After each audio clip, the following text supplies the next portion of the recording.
Блин, өмір қолымнан дым келмейді. Өзіммен жастылар әйтеуір бизнес ашып, біреулер блогер болып, дым істеп атқан жоқпын былай айтқанда. Ертеңнен бастап бір нәрсе бастау керек. Ертеңнен бастап ерте тұрамын онда.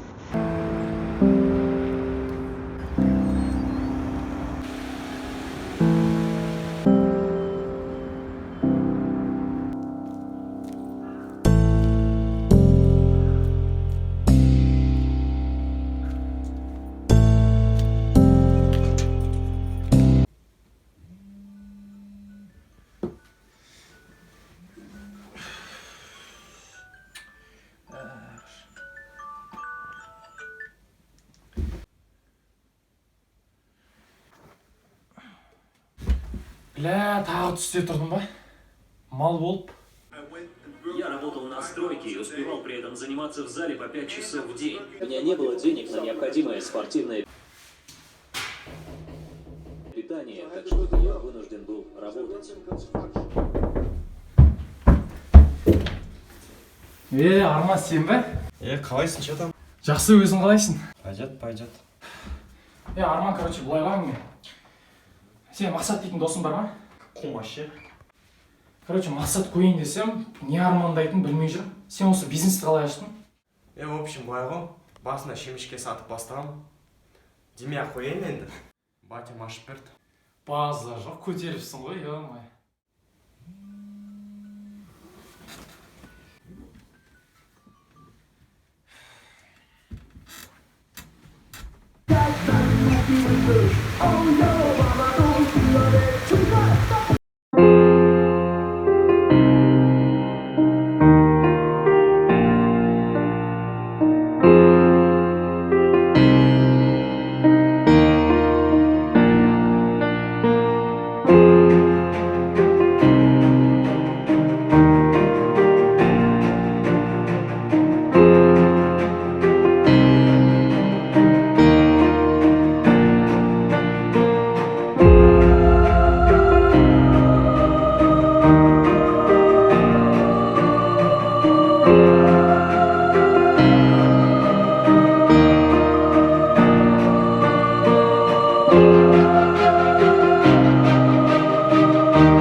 Достым, абрикосым, қалай жүрді? Жақсы, өзің қалай? Шүкір, брат. Че там, не істеп жатсың? Сол, брат, монтаждап атқам, сен келе берсек, мен аяқтан просто үлгеріп тез бітіріп тастау керек. Сол, не жаңалық сенде? Сол, брат, ешқандай жаңалық жоқ. Бақа, в общем, бар ғой, маған бір сұрақ бар да. Қалай мықты блогер болдың? Ол үшін, брат, саған айтайын ба? Аптасына 3-4 рет видео түсіру керек. Және де ең бастысы, хайп ұстауды ұмытпау керек. Бақа, онда маған видео түсіріп үйретсей? Ренжімеш, брат, оған уақыт жоқ па, өзімде шаруалар көп. Осы сендерден бір көмек сұрасаң осы ғой. Давай, есігін жауып ал. Қуат осы бар ғой, үйге келіп алып. Досымнан көмек болмаған соң, өзім видео түсіріп бастадым. YouTube'ға қызықты, әртүрлі видеоларды жүктеп бастадым. Ассалаумағалейкум достар, бүгінгі видеода возражение туралы айтатын боламыз. Ендеше видео басталмай жатып лайк басып комментарий жазып кетіңіздер. Өздеріңіз сұрағандай, қазіргі возражение туралы айтатын боламын. Возражение деген не нәрсе? Соны бірінші біліп алу керекпіз.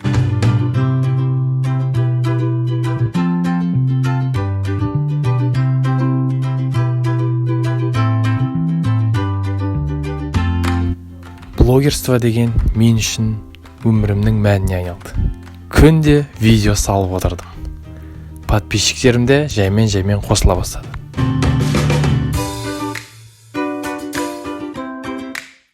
Каналымдағы алғашқы 100 подписчигімді жинадым.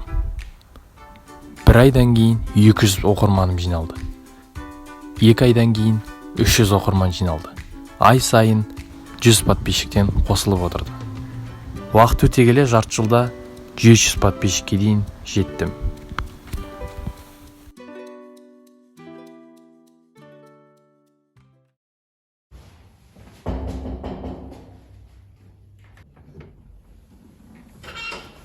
Қалайсың? Пойдет. Ренжімеші, брат, мен саған көмек түсуге дайынмын. Сен көмегің маған керек емес. Үйге көргізетін шығарсың? Кір. Короче, мына видео мен популярный болып кетті, ең популярный осы. Боғаздар жоқ, мықты жігіт деп. Камера только алып қойын.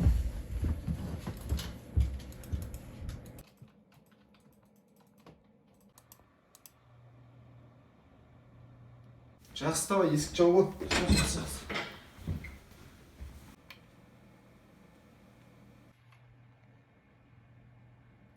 Бля.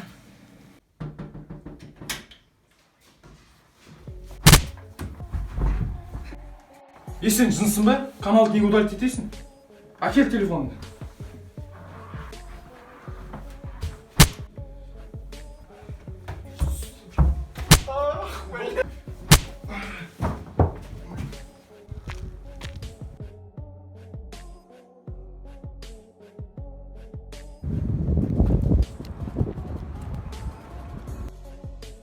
Алло, Арман, короче, маған қарай тартылшы.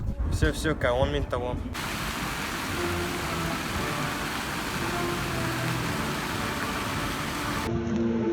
Неге настроение жоқ? Канал жоқ енді. В смысле жоқ? Ана баха дейтін удалить етіп жатыр. Енді не істейсің? Заново түсіру керек енді, барлығы. Хорошо, көмек керек болса айтасың ғой. В общем, менде бір идея бар. Қандай? Короче, ютубта пранк жарып жатыр ғой, сол пранк түсіру керек жезқазғанда. Жезқазғанда пранк дегенде түсінбейді ғой. Уайымдама, түсінеді ғой. Танкінің кілті бар ма? Иә. Натуре пранк деген түсінбейді екен ғой, иә? Айттың ғой саған. Хоть бір нәрсе түсіріп үлгердің ба? Камераны зарядтап шықпайсың ба? Дәл қызық жерінде өшіп қалды ғой. Ой, бля.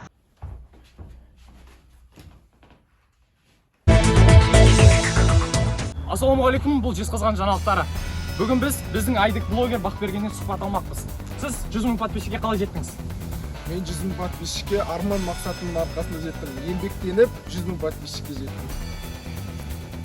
Қазіргі көтеріліп келе жатқан Нұрсұлтан деген блогерге не айтасыз? Нұрсұлтанға сәлем айтыңдар.